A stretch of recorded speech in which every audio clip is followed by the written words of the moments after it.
Hello, good morning. Ito po uli si Dr. Grace Carl Beltran, ang inyong dermatologist, dermatologic and cosmetic surgeon, and genetologist.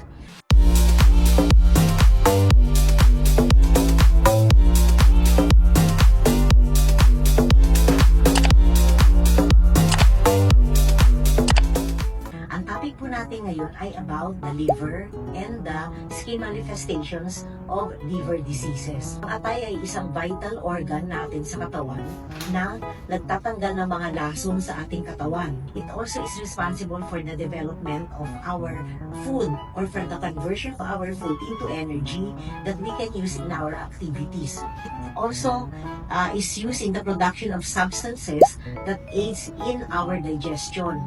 And it is also useful in immune surveillance. No? Kapag may mga mikrobyo na matatapang, nakakatulong po ito sa pagbantay sa ating katawan para muling manumbalik ang ating sigla. It also is responsible for blood sugar monitoring and also cholesterol balance. Ngayon, ano ba yung mga manifestation ng sakit related sa atay? Ito kadalasan yung jaundice, no? Yung paninilaw ng ating balat, ng ating mata. Meron din tinatawag na spider niba, yung maliliit na spider veins dito. Ito ay kadalasan nakikita sa mga manginginom, yung mga alcoholic na mga tao. And then we also have pagputi ng kuko, finger clubbing, yung umipilog yung finger.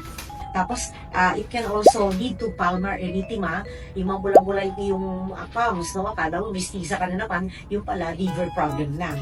Tapos, ito din ay kumisa nagdudulot ng rosacea, yung mga maliliit na veins dito sa ating mukha na nagpapalaki ng ating ilong, yung tinatawag na rhinophyma. It can also manifest with petechia or pinpoint bleeding on the skin, no?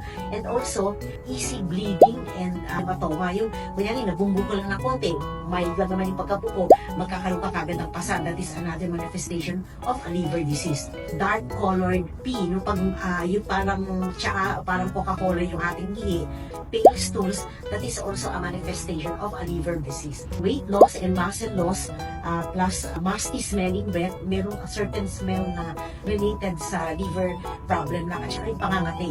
Pangangati or pruritus is also a sign of liver disease. Ano ba yung mga common liver disease natin? So, hepatitis is definitely common, which is secondary to a viral infection and which is transmitted to fecal oral route. No? Ibig sabihin, pag kinamot mo yung puwet mo, tapos humawa ka ng pagkain kinain mo, pwede ka magkaroon ng hepatitis. Contact, no? Kunyari, merong hepatitis yung isang tao, tapos shake hands ka na shake hands, akap ka na akap, you can also acquire the hepatitis virus. And of course, poor hygiene. No? Siyempre, kung madumi yung may sakit na hepatitis, pwede nga talagang mag-transmit yung infection kasi nga viral infection siya.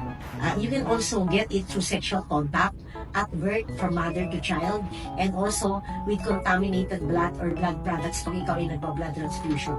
Non-alcoholic fatty liver disease, this is not related to alcohol. Yung isa kasi fatty liver, related sa alcohol intake, ito hindi. This is usually, dahil ikaw ay sobrang tama, pag ikaw ay overweight or obese, pwede ka magkaroon ng non-alcoholic fatty liver disease. Lalo na kung ikaw ay merong diabetes. There are of course, other diseases of the liver, pero ito yung pinaka-most common. Liver cirrhosis is a liver scarring that is progressive and irreversible. No? So, this is secondary to, again, hepatitis, alcohol intake, and non-alcoholic fatty liver disease. So, yung binanggit kong unang mga sakit can lead to liver cirrhosis. And lastly pala, liver cancer. Liver cancer can be a primary liver disease or it could be a metastatic liver disease. Ibig sabihin, kung may ibang cancer sa ibang katawan, pwede ma-involve yung liver mo kasi magkakaroon din ng cancer yung liver. Pero pwede rin naman na yung liver mismo talaga yung unang nagka-cancer na organ, kaya nagkaroon ka ng liver cancer. The most common cause of liver cancer is hepatitis B.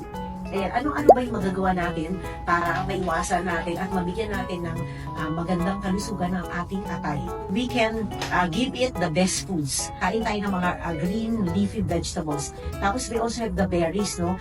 The berries contains anthocyanin, which is an antioxidant and protective of the liver. The grapes also has resveratrol, which aids in decreasing the inflammation and prevents liver cell damage. And then olive oil, instead na kain ka ng kain ng mga fatty foods, yung mga chicharon, bituka, yung mga ganyan, o kaya yung mga balat ng manok, why not use olive oil instead? Kunyari kayo magluluto, instead of using other oil sources from animal source, mas maganda yung olive oil na lang. Because this is rich in healthy fats and improve blood levels of liver enzyme. And then the nuts. Nuts are rich in omega-3, which is the better omega-3 fatty acid than omega-6. No?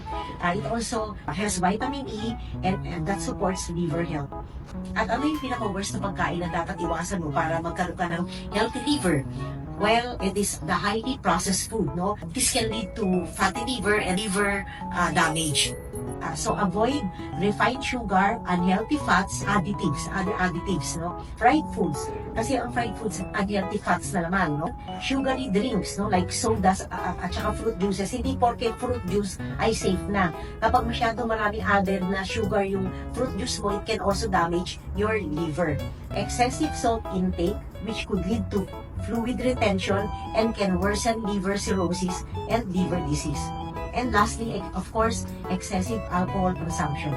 Sana po may natutunan po kayo ngayong araw na ito. And kung may mga tanong pa po kayo regarding liver problems, please call my numbers. Please like, follow, and share my account.